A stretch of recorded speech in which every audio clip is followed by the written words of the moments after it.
Hello, and thank you for taking the time to watch my presentation today on single implant placement for a lower anterior. In this clinical video, we are going to see a hopeless central lower incisor that is going to be extracted and replaced by an immediate tapered Hahn implant in a fresh extraction socket. In the end, we should find rehabilitation of the site using a screw-retained obsidian press-to-metal implant restoration. After topical anesthetic is used for the surgical site, I will start out with local infiltration anesthesia in the buccal and lingual vestibule. This tooth had a poor prognosis as shown in this X-ray. There is a periapical radiolucency indicating an apical lesion. Due to chronic periapical periodontitis, the tooth was carefully extracted and good care was taken to preserve the socket as much as possible. After forceps delivery, we could see the lesion, which appeared to be a granuloma at the apex of the tooth. After making an incision going lingual and buccal sulcular, with a mini blade, I am also making a vertical release distal to the adjacent teeth. I used a periosteal elevator to make a full thickness flap to reveal the underlying bone. This confirms mesial distal and buccal lingual width for a 3 mm diameter implant, and based on the information I got from the CT scan, there is a good bone height to place a 13 mm tapered Hahn implant. As we can see in this occlusal view of the extraction site, it can be determined that there is a very thin buccal and lingual plate, and bone particulate may be needed in the jumping distance between the implant and the bone to fill in the gap and protect the bone from collapsing. Prior to implant placement, special care was taken to clean, curette, and irrigate the extraction socket. For an ideal implant position, a guide stent was used. So after verifying the stability of the stent, it was ready to use in conjunction with a 1.5 twist drill at 800 RPMs. The orientation of the initial osteotomy was confirmed with an X-ray. Then the guide is removed and good access and visibility is allowed to continue with the next drill using light pressure with up and down motion along the long axis of the osteotomy. Here is a 3 mm diameter Hahn implant. It has aggressive threads and it is known to obtain very good primary stability. To bypass the infrabony defect created by the granuloma, I chose a 13 mm length and threaded the implant into the osteotomy at 15 RPMs. The implant was seated at the buccal bone level with a torque value of 35 Newton-centimeter. As this occlusal view is showing, if the jumping distance is more than 1.5 mm, we know we will have to graft. So there will be less collapse of the bone and will prevent tissue recession or implant shadowing. I decided not to immediate load the implant, but place the appropriate 3 mm diameter healing abutment before filling in the lingual and buccal gap with bone filler. And again, bioas of 0.25 to 1 mm particulate was placed not for regeneration purposes, but more for support to prevent the plate from becoming very thin. Final X-rays confirms implant and the healing abutment seems to be in good position, and with the 3 mm implant diameter, the distance to adjacent periodontium is maintained. Suture is monofilament non-resorbable PTFE 4.0 that will help place the flap in approximation to the healing abutment and prevent the graft from migrating out of the area.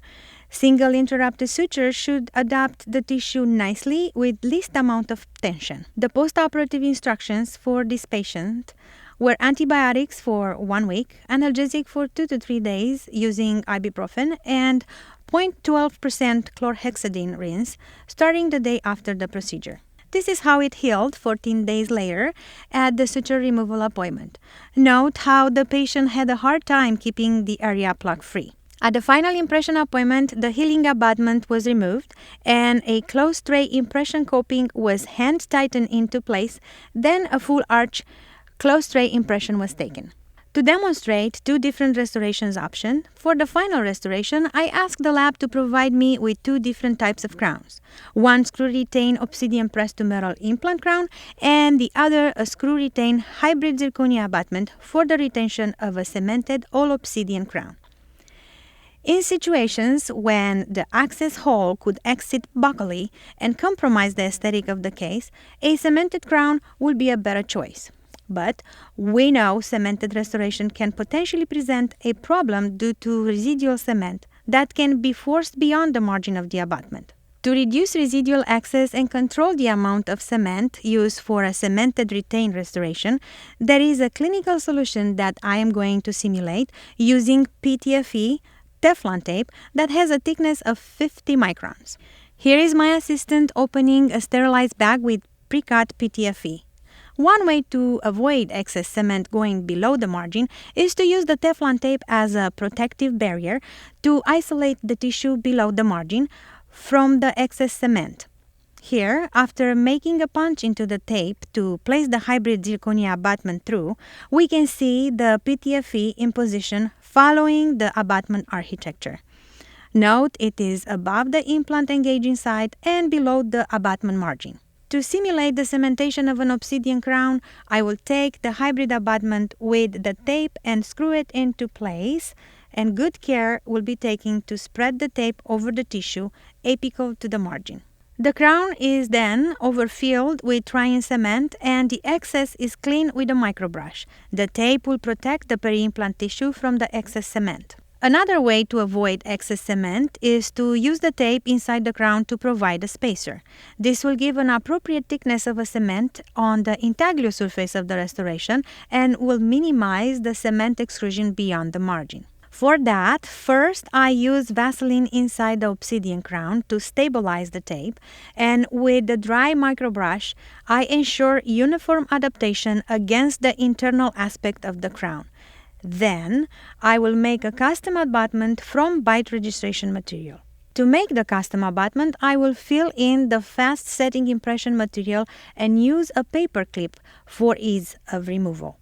This abutment, when compared to the volume of the inside of the crown, will be 50 microns smaller. After removing the Teflon spacer, there will be an uniform space for the cement to fill in. Here, I am filling the crown with drying cement and use the abutment to distribute the cement inside the intaglio of the crown. Upon removal of the abutment, there should be sufficient amount of luting agent coating the inside of the crown. If we are to cement this crown intraorally, there will be insignificant excess cement that will be very easy to clean up. In the end, because of the position of the implant allowed for a direct composite restoration over the screw access channel without compromising the aesthetic, the screw retained obsidian pressed to metal was chosen for final rehabilitation. After irrigating the screw access, opening with chlorhexidine 0.12%, the area was dried and again Teflon tape was used to obturate the access, leaving a 4 mm room for the camouflage composite plug. After etching and bonding, the area was ready to receive the composite. Then composite was cured and the occlusion was adjusted for centric and protrusive movements, and the restoration was left one shim stock tape out of occlusion to help the incisal edge blend better with the adjacent teeth, and to somehow mask the access hole, I recreated the occlusal wear of the adjacent incisal edges by making a small groove into the composite and then apply a small amount of stain. Patient had the opportunity to examine both restorations and was very happy with the obsidian pressed to metal screw retained implant crown. The 3 by 13 mm tapered Hahn implant was a great solution in this situation, providing patient with a stable restoration with good function and good aesthetics.